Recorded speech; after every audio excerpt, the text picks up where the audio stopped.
Okay, so I just recorded about 15 minutes of a little surprise podcast on the Alien franchise for Alien Day, and it completely and totally crashed for no reason. So this is going to be a little shorter, and whereas I was getting totally into the themes and the whole franchise, I guess we're going to truly keep this to specific favorite moments, which is what I wanted to talk about anyway. Um, it's weird because this feels like a companion to what I just recorded, so I might say things like, well, what I talked about here, which you'll never hear, uh, bear with me on that. But one of the most important things I want to start off with saying is that the reason Alien, more than anything, is such a masterpiece from the first frame to the last is because it is so unique. And the reason it is so unique is, there are a lot of great people that worked on that movie, but the reason it stands out is H.R. Giger. And you cannot have Alien Day, or you cannot have the Alien franchise and talk about that franchise and celebrate it without celebrating the life and achievements of Giger, because what he brought to the table cannot be understated in any way, shape, or form. There were a lot of influences, a lot of old school sci-fi, Mario Bava, and especially dating back to the 50s type B-movie influences on Alien they're definitely there in the film. It wasn't the first movie about people in space picking up an alien parasite, but the visual design he created for that film is so amazing. There's literally nothing like that had been seen before. It's like Alien is basically a Cronenbergian body horror movie that's also a haunted house movie that happens to be set in space. But the visual design of it is entirely his own. And obviously, another reason that movie works so well is the character and the performances. And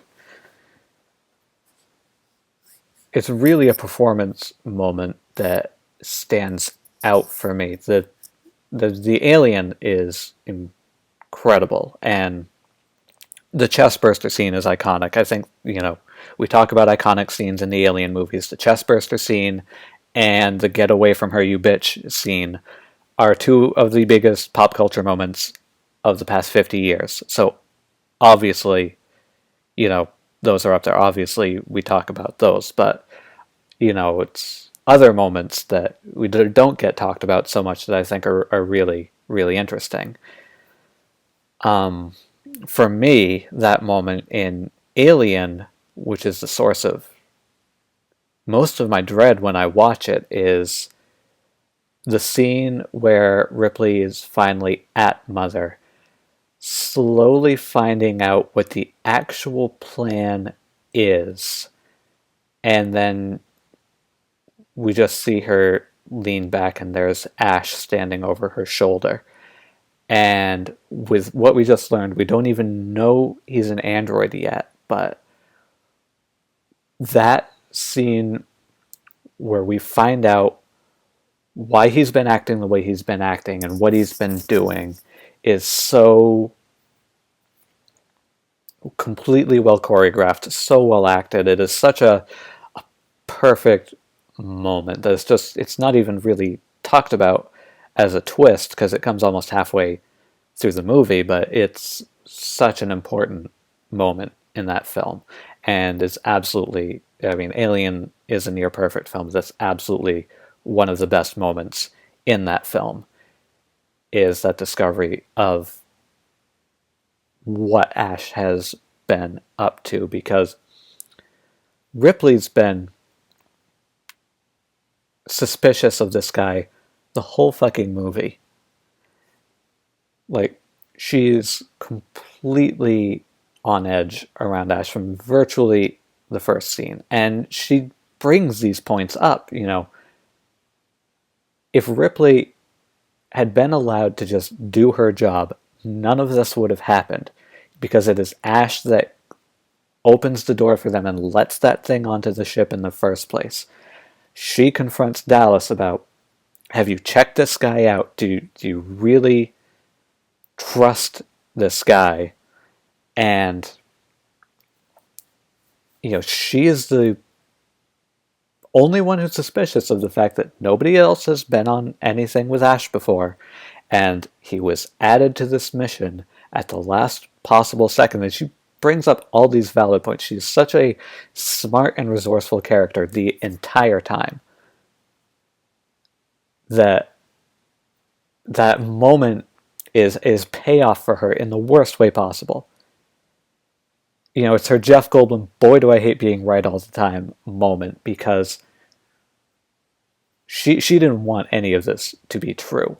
But that defeated look in her face is a look of a total lack of surprise that the bureaucracy would extend that far and that Ash would be doing something this fucking heinous.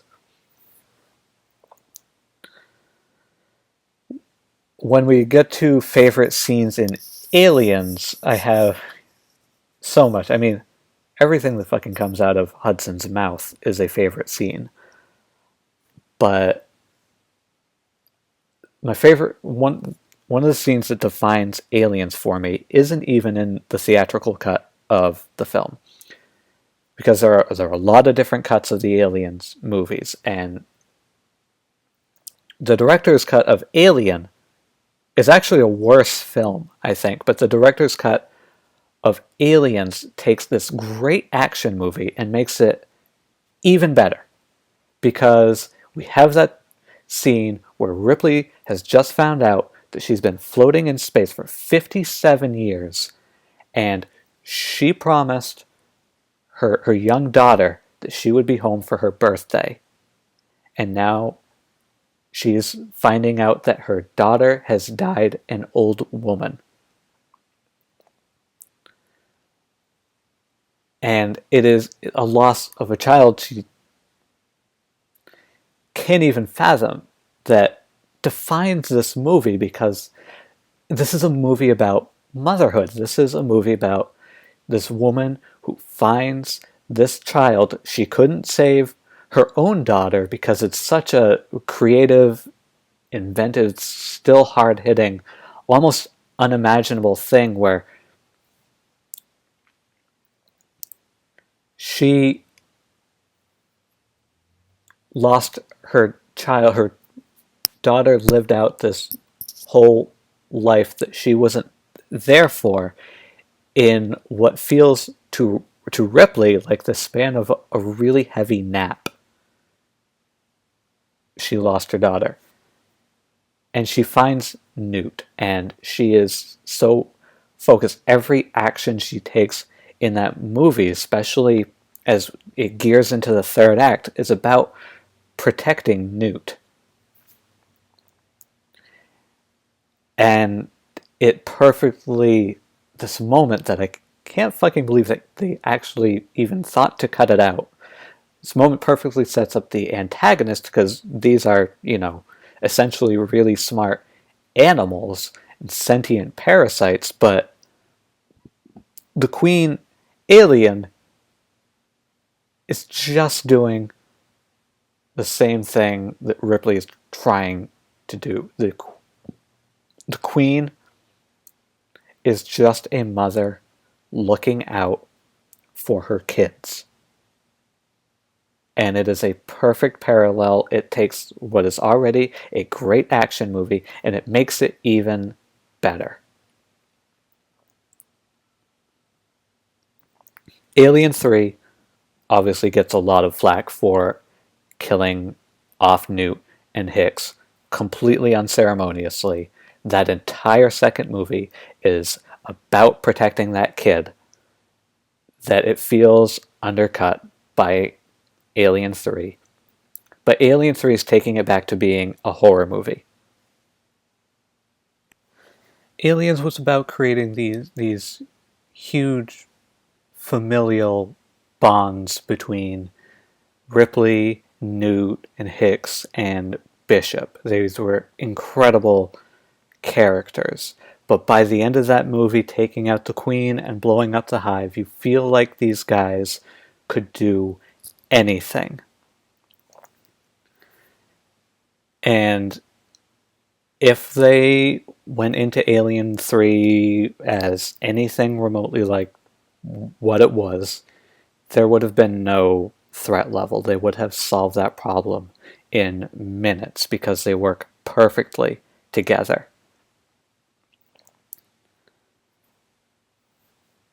So as hard as it is to take out those characters in such a brutal way, there's probably absolutely a better way to take them out. It really is about Ripley being on her own again, and it is not Ripley being on her own in any kind of nice way. It is harsh and it is brutal, and there's such a dark, melancholy atmosphere to Alien 3 that I actually like because it stands apart so well. It is as different from Aliens as Aliens was from the first, and that's what each of these movies should do. They should all be completely different films unto themselves, done by completely different directors with different styles. And David Fincher definitely had that, even though this was a hugely troubled production. But just to stick on the things that I really like, this might be the most character-centric of all the movies on Ripley herself. Ripley has such an amazing arc in this movie of realizing what is happening to her, realizing what her fate is, and realizing the only thing she can do, which, for her, finishing a trilogy, mind you, for her is also her realizing that this is probably the only way this was ever going to end.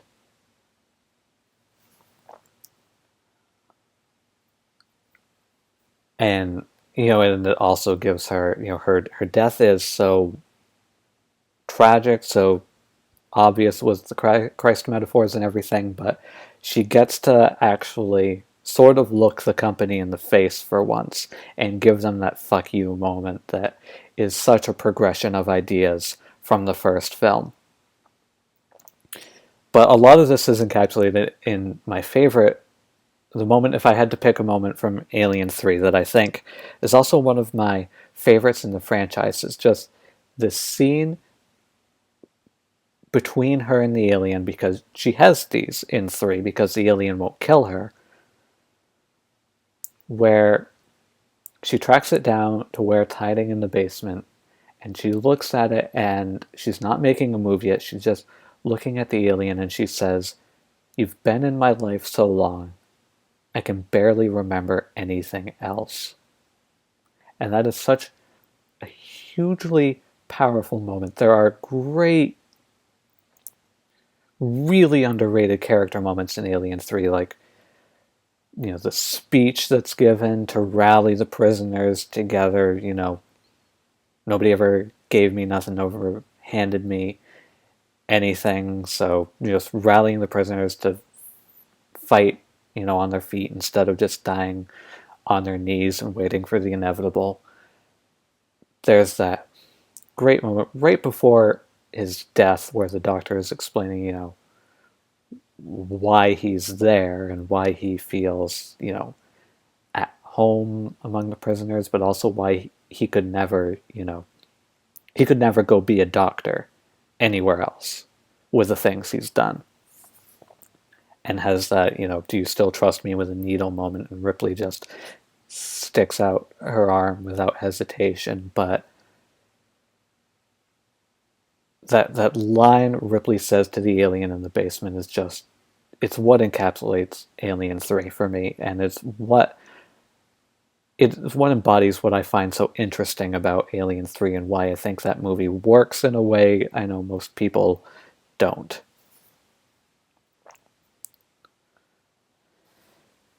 Alien Resurrection is harder to defend, but it's there, and it's, there are good moments in that script. There's nice dialogue. Ron Perlman is, I think, the only person in the movie who gets what it was supposed to be. It's just, the problem with Alien Resurrection is such a weird mixture of ideas. There's so much that is fun and exciting on the page, but it's just dark and sour in the visuals. And there could have not been a more different and distinct writer and director combination that just is, I think, what ultimately led to that movie's downfall. But there are moments in that I like, and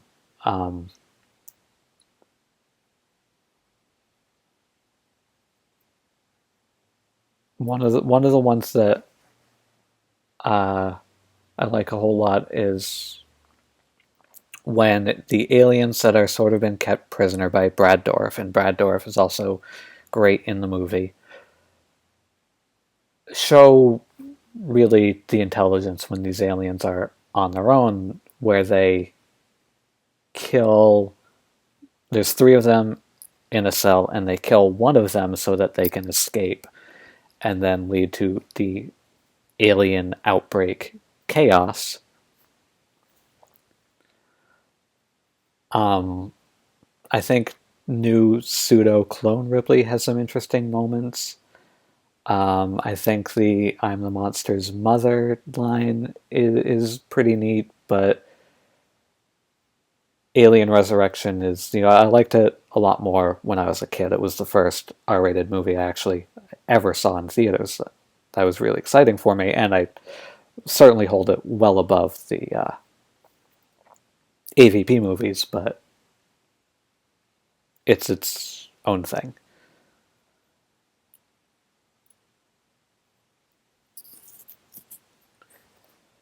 With the AVP movies, there again, those were things I had been looking forward to since I was a kid. There was this weird thing where that idea was marketed so heavily, at least a good decade before the movie actually came out. So I'd seen AVP in my head a million times before I went to saw it in the theaters, and what I saw in the theaters was not what I was expecting to see. I know the movie has fans even in Hollywood. James Cameron is actually a fan of Alien vs. Predator, and there are really nice action moments in there. There, the first fight between the alien and the Predator. I mean, I had almost completely forgotten any qualms I had with the movie up until that point when I actually saw that fight happen. Which I can't say for Alien vs. Predator Requiem, which is a bad movie from beginning to end, but it's still a much better Predator movie than an Alien movie. I can't really talk about, things I got to see with the fights and exciting moments in that one, which is really all that probably could have had going for it, because I didn't I could barely see anything in that movie. AVPR is like a weird audiobook that you can't really decipher. There's so much going on, and I have absolutely no idea what any of it means. So I can't really speak to too many favorite moments of Alien vs. Predator Requiem, except that they completely ripped off the ending and a lot of the structure, actually, of Return of the Living Dead. And Prometheus is fun, I think. I saw it once in theaters. It's the only movie I haven't gone back and revisited. Maybe I finally should. I know I definitely felt a weird mixture of relief and kind of confusion when the pseudo alien finally appears at the end of that film. There are a lot of good performances in Prometheus, but I think it's not what a lot of people were expecting it to be, and didn't really even deliver on the promises it made. But this is still a really strong franchise with a lot of favorite moments. Happy Alien Day, everyone. Go out, you know, buy all of the expensive things that are on sale today and today only, and have fun.